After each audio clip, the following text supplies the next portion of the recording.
እሺ በቃ እኔ ፍቺ ነው የምፈልገው ብዬ ቆርጬ ፍቺ ደብዳቤ ሰጠሁት። እኔ በቃ ፈራዋ ልክ ሳያ የሚገለኝ ይሄ ከተለያየን አሲድ ነው ምደፋብሽ፣ ከተለያየን እገልሻለሁ ስለሚለኝ በቃ ምንድን ነው ያደረኩት? ከእንትን ጋር ከአንድ እንትን ጋር የፖሊስ አባል ጋር ሄጄ ሰጠሁት።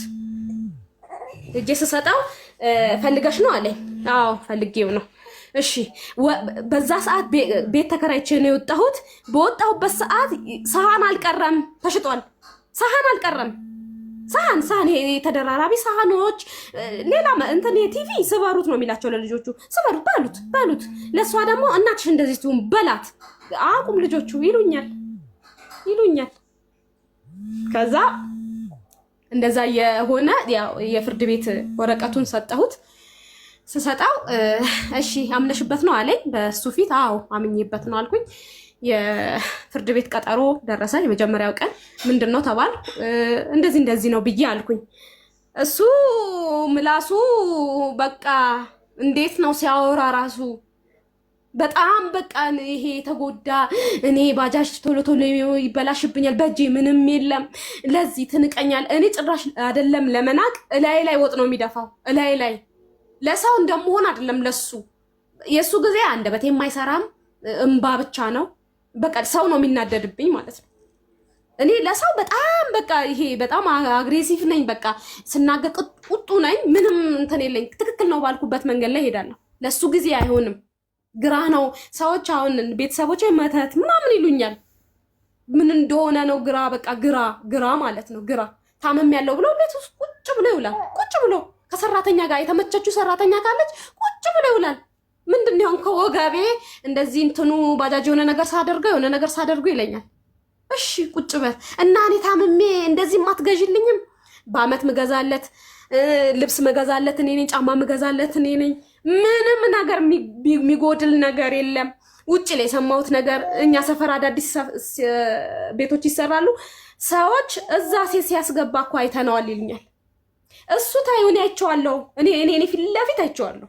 ፊት ለፊት ማለት ስጮ የምን አባሽ ነው ምን አባሽ ሆነሽ ነው በዚህ በሌሊት የሚያስጮሽ ብሎ እንደገና ከግድግዳ ጋር አላት ሞኔ የተወኝ ማለት እና ያ ፍርድ ቤት ተደረሰ። የመጀመሪያ ቀን እና እንዲታሰብበት በቀጣይ ትቀጠሪያለሽ። የመጀመሪያው ቀን አይወሰንም ነው። ከዛ በቃ ትልልቅ እርጉዝ ነኝ ደርሻለሁ። ትልልቅ የሚባል በጣም ትልልቅ የሚባሉ ዳር ሽማግሌዎች መጥተው ማያውቁ ጠዋት እሑድ ቀን ነበር ቀጠሩኝ። ሄድኩኝ። ትልቅ ዛፍ ነው ዋርካ ያለበት ቤተክርስቲያን አካባቢ ነበር የተቀጣጠርነው። እዛ ሄድን። በቃ ጋቢ አነጠፉ። መጨረሻ ብዬ አቅቶኝ ምንድን ነው የሚያስቸግርሽ እንደዚህ ብዬ ከዚህ ነገር አሁን ካልሻቸው ነገር ውስጥ አንዱን ነገር ቢያደርግ ቤቱ ጥሎ እንደሚወጣ እዚህ ላይ ተፈርሞ ነው የምትታረቁት ተባልኩኝ። ታረኩ። እሺ ብዬ ታረኩኝ። እሱም ደስ አለው። ለ15 ቀን ጸበል ነኝ ብሎኝ ሄደ። እዛ ወንድሞቹም መጥተዋል። ትልልቅ የሚባሉ ወንድሞች አሉት። በምንም ደረጃ ትልቅ ናቸው። መጥተዋል። እነሱ ይዘውት ሄዱ። እዛ መጀመሪያ የነበረበት ቦታ ይዘውት ሄዱ ለጸበል ብሎ 15 ቀን ቆይቶ መጣ። ሲመጣ በቃ ጥሩ ሆነ።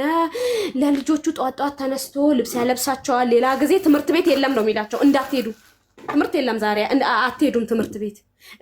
ልብ ኬዝ ያለበት ልጅ አለ። እህቴ ናት የጥቁር አንበሳ አመላልሳ የመጀመሪያ ልጄ ልብ ኬዝ አለበት። ክፍተት አለው ቫልቭ ተብሎ እሱ እንኳን ለማሳከም አይሄድም። ጤነኛ ነው ልጄ። ደረቱ ጋር አብጧል።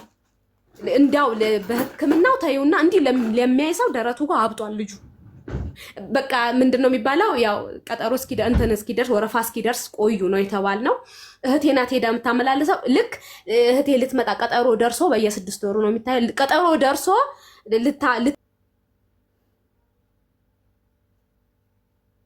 3000 ብር አምጪ ብሎ ለሱ ለሚሄደው ማለት ነው። አለበለዚያ አይሄድም ልጁ አይሄድም። እና ለልጁም በቃ እኔ መሄድ አለብኝ የቀጠሮ ካርዶች ሰብስባ ትስጠኝ አለ። ሰብስባ ሰጠችው። እኔ ነኝ የሚሄደው አዲስ አበባ አለ። እሺ ተባለ። ለልጆቹን ጧት እንትን ልብስ ማልበስ ጀመር። ሌላ ቀን አይሄዱም ነው የሚለኝ። ይረፍድባቸዋል፣ እኔም ስራ ይረፍድብኛል ምናምን እንዲህ አስተጓጉሎን በቃ ጭንቅላቴ ተረባብሾ ብቻዬ ሳወራ ነው ሙለው። ቢሮስ ቁጭ ብዬ ብቻዬ ያወራለሁ። ቤት ብገባ ሰላም የለኝም፣ በወጣም ሰላም የለኝም። እንዲያው ሲያመሽ ደስ ነው የሚለኝ። አምሽቶ ሲመጣ 9-10 ሰዓት ሲቆይ ደስ ይለኛል። እስከዛ ሰዓት ድረስ ቢያንስ እንቅልፍተኛል። ከዛ ከመጣ በኋላ ሲፈትሽ ጂፓሱ እስከ መጨረሻው ከፍቶ የበሩ መስታወት ይነቃነቃል። ልጆች መተኛት አይችሉም፣ ይጨፍራሉ ከሱ ጋር ይወዱታል። ደግሞ በጣም ይጨፍራሉ ተነስተው። በቃ የእብድ ቤት ነው ቤቱ ማለት ነው። በቃ በዚህ ናውዞ ጭንቅላቴ ናውዞ ጠዋት የለም አይኔ ቀልቶ ፊቴ አብጦ ፊቴ የሆነ ነገር ይመስላል። እንደዛ ያ እግሬ ያልኩሽ በዛም ቆሟል። በዛ ነው በቃ ይሰድበኛል። ያ እግሬ አንስቶ እኔ ያኔ አሁን ምንድነው በኮንፊደንስ እግዚአብሔር ነው አይደል ያመጣ። ደግሞ ምንም በሽታ አይደለም ነጽቶ ነው አለቀ። ደግሞ ክፍት አሁን ክፍት ማድረግ ጀምሬያለሁ። የለም እየጠቆረ ትንሽ ነው የቀረው። ሲያምር ደግሞ እግሬ በጣም ያማምራሉ እግሮቼ። እና እሱ አንስቶ ለማሸማቀቅ እጅግ በጣም ይሄዳል ማለት ነው። የሚተፋቸው በቃ ይሄ ማይባሉት አሁን ልጠቅሰው በማልችለው ሁኔታ ማለት ነው። እና ለልጆቹ እናትሽ እንደዚህ ትሁን ማለት በዛ 15 ቀን ቆይቶ በመጣበት ሰዓት ደህና ሆነ ውሽ ተመስገን በቃ እሱ ባመነበት ብዬ እኔም የሆነ ነገር አንስቶ ሲያነብ እኔም እያነበብኩ ሲሰግድ እኔም ቁጭ ብዬ ከሱ ጋር እየሰገድኩኝ ለወር አልቆየም፣ 1 ወር አልቆየም። እኔም ወለድኩኝ። በቃ አነሳበት፣ መነሳሳት ጀመረ። ያ ሱሶቹ ትቻለሁ ያለኝ ሱሶቹ፣ ከሰራተኛ ጋር መሞዳሞድ፣ ዕቃ ይዞ መውጣት፣ ቤት ሰላም ማጣት። በቃ እኔ እኮ ቁጭ በል ሰላም ብቻ ስጠኝ ነው እኮ ያልኩት። ሰላም ብቻ፣ ምንም ነገር አልፈለኩም፣ ሰላም ብቻ። እዛ እንደዛ ማድረግ ጀመረ። እንግዲህ አሁን ልጅቷ 2 ዓመት ሆኗታል። ኦልሬዲ እንዲሁ ነው ያለ ነው። እንደዚሁ ነው ያለሁት። ያው እንዲሁ አሁን የለም።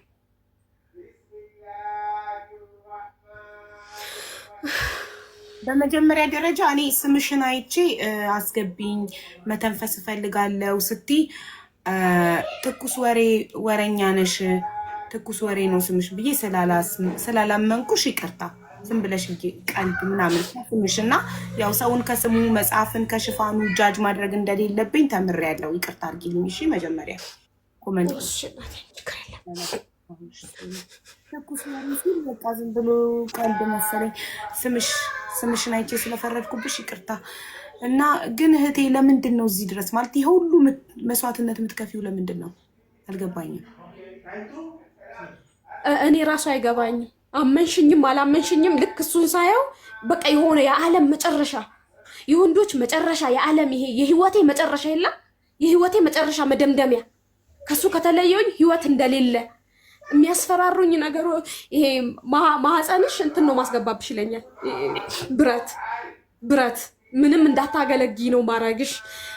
ህግ ደግሞ የምን ህግ ነው? እስቲ ሚዘኝ ሰው እንደዚህ አይነት ነገር እኮ ሰምተን እናውቃለን። አሲድ ደፋብሻለሁ፣ ማህፀንሽ ውስጥ ብረት አስገብቼ አበላሽሻለሁ፣ እስከ መጨረሻው እገልሻለሁ፣ አርድሻለሁ፣ ቆምጭ። ይህን ሁሉ ነገር ሰምተናል። ብዙ ሰዎች ሲሉ ሰምተናል። ታሪክ ላይም ሰምተናል። የደረሰባቸውም አሉ። ግን ኦልሬዲ የሰው ልጅ ካለ ያደርገዋል። መጀመሪያ ቃል ከዛ ተግባር ነው። ስለዚህ እንደዚህ እያለሽ ከሱ ጋር የምትኖሪው ለምንድን ነው? አንቺ ራስሽን አትፈልጊውም? ራስሽን አትወጂውም? ለምን? ቅማቡዬ እንደነገርኩሽ እኔ ነኝ ማስተዳድረው እኮ እግዚአብሔርን። 1 ብር ቤት ውስጥ 1 ብር ይዞም እየሄደ ነው አልኩሽ ማሪ። እኔ ጠይቅሽ ያለው እኔ ያልኩሽ ራስሽን አትፈልጊውም ወይ? ለምን እንደዚህ እያለሽ አብረሹ ትኖሪያለሽ? ጥያቄ መልሽልኝ። ለምን? ምክንያትሽ ምንድን ነው? ልጆቼ እንዳትይኝ ፕሊስ። ልጆቹ ከሱማ ቢለዩ የተሻለ ማንነት እንደሚኖራቸው ነው ማምነው። ነገር ግን ምንድነው በተለያየን ጊዜ ራሱ 10 እየመጣ ያስቸግረኝ ነበረ። ግቢ የተከራይቼ የኖርኩበት ቤት ማለት ነው። ተከራይቼ ስልሽ ይሄ ወጥቼ እንትን የጠየቅኩ ሰዓት ፍቺ የጠየቅኩበት ሰዓት ማለት ነው። እና 10 እየመጣ ልጆቼን የማየት መብት አለኝ። ፍርድ ቤት ሄጄ ስናገር እንደዚህ እየመጣ ነው አስሬ የሆነ ቦታ ማቀበል ነው እንጂ ያለብኝ እንዴት ነው እንደዚህ ሊሆን የሚችለው ስላቸው ልጆቹማ የማየት መብት አለው ነው የተባልኩት። እና ለምንድን ነው የምትኖሪው ከተባለ የብዙ ሰው ጥያቄ ነው፣ የኔም ጥያቄ ነው። በቃ ህይወት ያለ አይመስለኝም። ጸበል ቤተሰቦችሽ ለምን ጸበል አልወሰዱሽም? አልወሰዱኝም ማለት ይቅርታ ማለት ሃይማኖትሽ አይፈቅደውም ጸበል ለመሄድ ወይስ ምን? ይፈቅደዋል እንጂ። ኦኬ ታዲያ ኦርቶዶክስ ኮንፈረንስ እሺ እሄዳለሁ። ብትሄጂ ቤተሰቦችሽ አንዴ ልጆችሽን ይዘውልሽ አንቺ ጸበል ብትሄጂ ጥሩ ነው፣ ካለሽበት ነገር እንድትወጪ። እንደገና ደግሞ የስነ ልቦና ሐኪም ቢያይሽ ጥሩ ነው። የስነ ልቦና ሐኪም ትፈልጊያለሽ? አዎ በጣም እኔ እሱ ነው የማስበው። በአንቺ ፍቃድ ነው።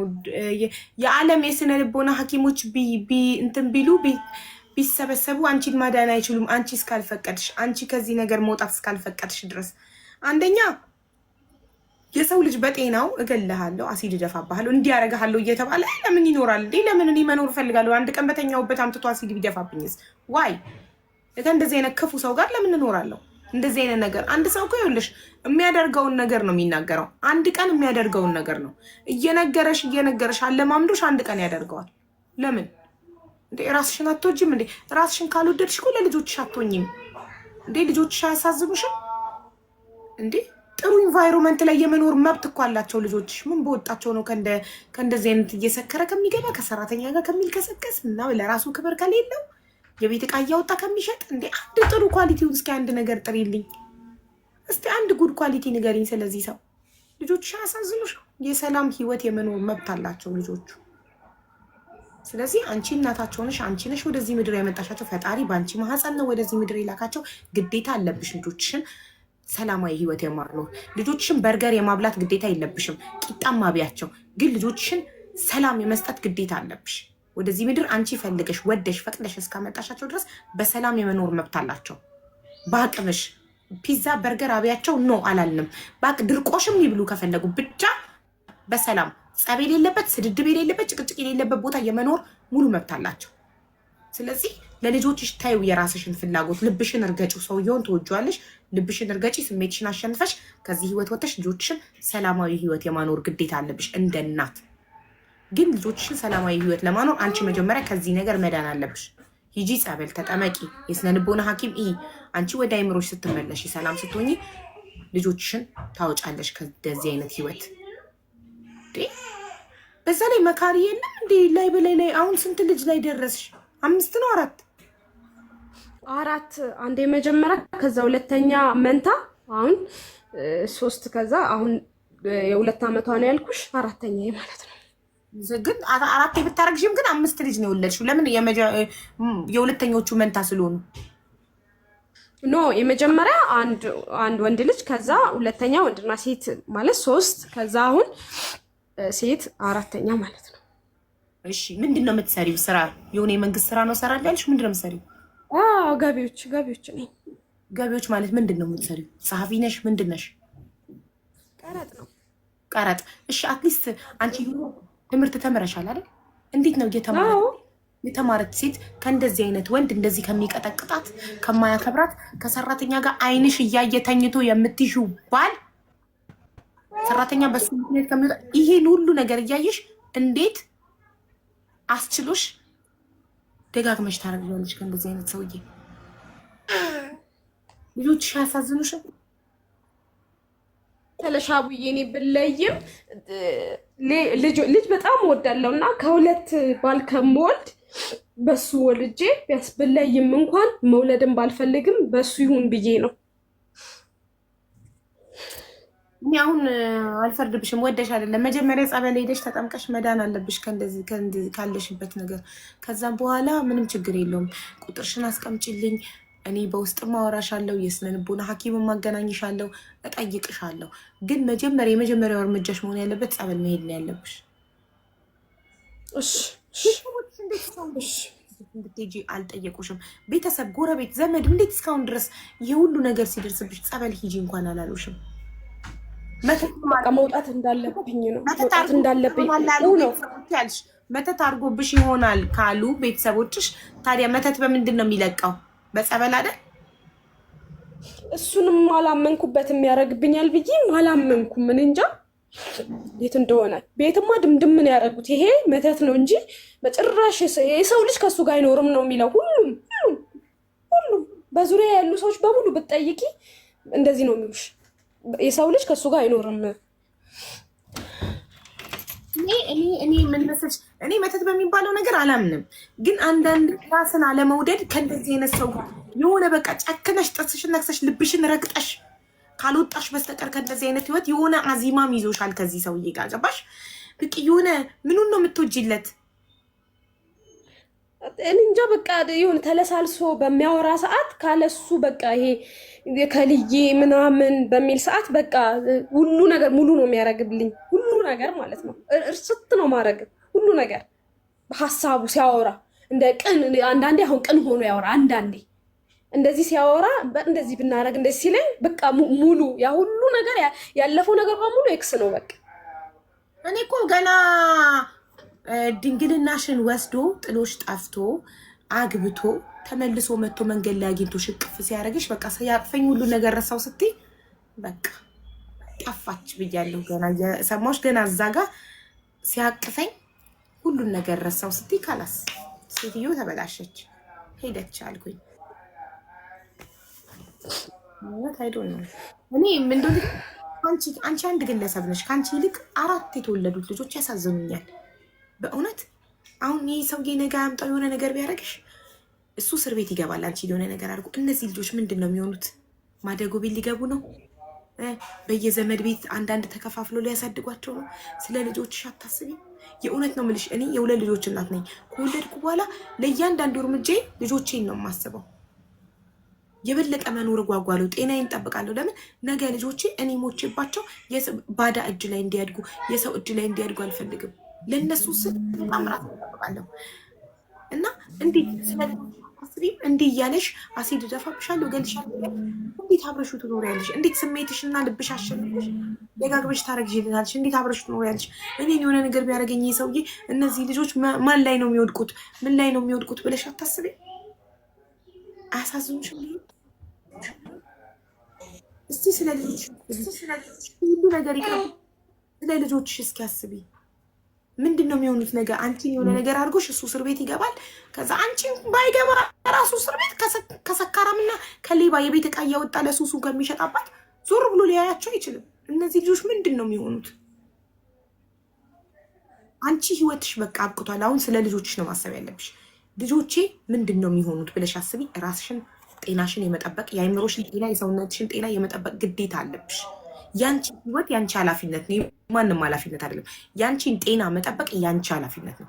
ያንቺን ሰላም ማስጠበቅ ያንቺ ኃላፊነት ነው። ማንም መጥቶ ሰላምሽን እንዲያስከብርልሽ ጤናሽን እንዲጠብቅልሽ አትጠብቂ።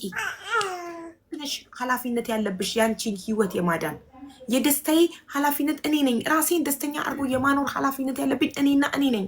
እኔ ኖ ካልኩ ማንም ምንም ሊያደርግብኝ አይችልም በህይወቴ። አንቺ ኖ ካልሽ ይሄን ሰውዬ ከህይወትሽ ማስወጣት ትችያለሽ እስከ መጨረሻው። ጥርስሽን ነክሰሽ አንድ ቀን ሄደሽ ፖሊስ አምጥተሽ ማስቀፍደድ ትችያለሽ በህይወትሽ ካልፈለግሽው። ግን አንቺ መጀመሪያ ካለሽበት ነገር እንድትወጪ መጀመሪያ አንቺ መዳን አለብሽ።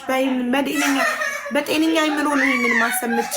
ዋታፕን ማሚ ሀውዬ ሁሌም ወደ ጭንቅላቴ የሚመጣው ምንድነው፣ ብዙ ጊዜም ሲባል እንደሰማሁት ልጆች ከልጅነታቸው ጀምሮ ኮንፊደንስ እያሳጣናቸው እና ደግሞ እያመናጨቅናቸው ካሳደግናቸው እያደጉ ከሆኑ ነገ ህይወታቸው በጣም ተጽዕኖ እንደሚፈጥር እኔ አሁን በአባቴ በጣም ተጨቁኝ እኔ ያደግኩትና ይመስለኛል፣ ለዛም ይመስለኛል እኔ አላቅም። አሁን ከልጅነቴ ጀምሮ ብነግርሽ በጣም ተጨቁኝ ነው። የቤት እንዴ ሰራተኛችሁ ናችሁ እንዴ? ሌላ ሀገር ነበር የምንኖረው። ከስራ ነው ድጋሚ ወደ ገጠር የገባ ነው ማለት ነው። እንዴ ሰራተኛችሁ ናት እንዴ? የዘመር ልጅ ናት እንዴ እስከሚባል ድረስ በጣም ተጨቁነን፣ እናቴም በአባቴ ማለት ነው ተጨቁነን ያደግነው እና ይመስለኛል ያ ተጽዕኖ ይሁን እንደዚህ ያሳደረብኝ አላቅም። ያሳድራል። ለመሰለሽ አንድ ሰው ተጨቁኖ ወደ ታች እየተደረገ ካደገ አክሰፕት ያደርጋል። ወደ ታች መደረግን መጨቆንን ይፈቅዳል ራሱ ላይ ገባሽ? ቤት ውስጥ ቤተሰብ ሲያሳድገው እንደማይፈለግ ዋጋ እንደሌለው እየሰደበ እያመናጨቀ እየቀጠቀጠ ካሳደጋት አንዲትን ሴት ስታድግ የሚቀጠቅጥ የሚጨቁም ባል ኖርማል ነው ለሷ። ኖ አትልም፣ አክሰፕት ታደርገዋለች። ገባሽ? ለምን? ዋጋዋን አታውቅማ። ዋጋዋ እየተነገራት አይደለማ ያደገችው እቺ ልጅ። ዋጋዋ እየተነገራት ንግስት እንደሆነች ውድ እንደሆነች ዋጋዋ እየተነገራት ተፈላጊ እንደሆነች እየተነገራት ዋጋዋ ያደገች ልጅ ግን ማንም ሰው መብቷ እንዲነካባት፣ እንዲያንቋሽሻት፣ ዲስሪስፔክት እንዲያደርጋት አትፈቅድም። ዋጋዋን ታውቃለች። እኛ አብዛኛው ኢትዮጵያውያን ዋጋችን እየተነገረን አላደግንም። ስፔሻሊ እኛ ሴቶች ዋጋችን አልተነገረንም። ቆንጆ ነሽ፣ እኔ ሂጅ፣ ከዚህ እንግዳ መጥቷል፣ ሂጂ ጓዳ ግቢ፣ ሰው ፊት ሴት ልጅ እንደዚህ አትስቅም፣ ሰው ፊት አታወራም ምናምን እየተባለ ማቀቁ ነው ያሳደጉን። እኔ እንደ ፈረንጅ ልጅ ዩር ቢዩቲፉል የኔ ቆንጆ እየተባልኩ አላደኩም። ዝም በይ ሴት እንዲያትስቅ ምናምን እየተባልኩ ነው ያደኩት። ግን ራሴ ግን ካደግኩ በኋላ ግን ራሴን አስተማርኩ፣ ዋጋዬን አወቅኩ። ገባሽ? ስለዚህ ያንቺ ህይወት ኃላፊነት ያንቺ ነው። 18 ዓመት ከሞላን በኋላ ማንንም ቤተሰቦቻችን ስላስተዳደጋችን መውቀስ አንችልም። ምንም የኔ ህይወት ዛሬ እዚህ ጋር ያለው የኔ ኃላፊነት ነው። ሁላችንም ኃላፊነት መውሰድ አለብን ስለ ራሳችን ህይወት። በቃ ቤተሰብ አብልቶ አጠጥቶ አስተምሮ እስከ 18 ዓመት አሳድጎናል። አለቀ። ከ18 ዓመት በኋላ መስመራችንን ማስያዝ፣ ህይወታችንን መምረጥ፣ ራሳችንን ማስተማር፣ ራሳችንን ማሳደግ ይህ የኛ ኃላፊነት ነው። እኛ ኖ ካላልን ደግሞ ማንም እኔ ላይ ለሚደረገው ነገር እኔ ኖ ካላልኩኝ ማን ነው መጥቶ ለኔ ጠበቃ እንዲቆምልኝ የምፈልገው? ማን ነው እንዴ? ከኔ በላይ ለኔ ማን ያቀልኛል? ማንም ከራሴ በላይ አያቀልኝም። ስለዚህ ለአንቺ ህይወት ካንቺ በላይ ጠበቃ አትፈልጊ፣ ካንቺ በላይ የሚከላከልልሽ አትፈልጊ። አንቺ ለራስሽ ብቁ ነሽ። የራስሽን ህይወት ለማስተካከል ራስሽን ደስተኛ ለማድረግ አንቺ ብቁ ነሽ፣ ብቻሽን ያለ ማንም። እኔ ካልፈቅ የኔ ህይወት ባለቤት የኔ ህይወት አለቃ እኔ ነኝ። ማንም በኔ ህይወት የምኖረውን አይወስንልኝም። እኔ ኖ ይሄ ነገር እንዲደረግብኝ አልፈልግም ካልኩ ማንም አያደርግብኝ። ማንም ህይወት አንዴ ናት። አንድ ጊዜ ደግሞ የእውነት እንኑር። የማትፈልጊውን ነገር ማንም እንዲያደርግብሽ፣ ይሄን ሰውዬ አትፈልጊውም፣ ዩ አር ናት ሃፒ፣ አንቺ እሱን ከህይወትሽ የማውጣት ሙሉ መብት አለሽ። ለምን? ህይወትሽ ያንቺ ስለሆነች። አንቺ ካልፈቀድሽ ማንም ያንቺ ህይወት ውስጥ መግባት አይችልም። ይሄን ለመወሰን ደግሞ ንጹህ አይምሮ ያስፈልግሻል፣ ጤናማ አይምሮ ያስፈልግሻል። ለዚህ ጸበል ግቢና ጸበል ተጠምቀሽ ስትድኚ ንጹህ አይምሮ ሲኖርሽ ከዚህ ነገር ስትላቀቂ የዛኔ ህይወትሽን ታስተካክያለሽ። ዛሬ ግን ልጆችሽ ህፃን ሆነው አንቺ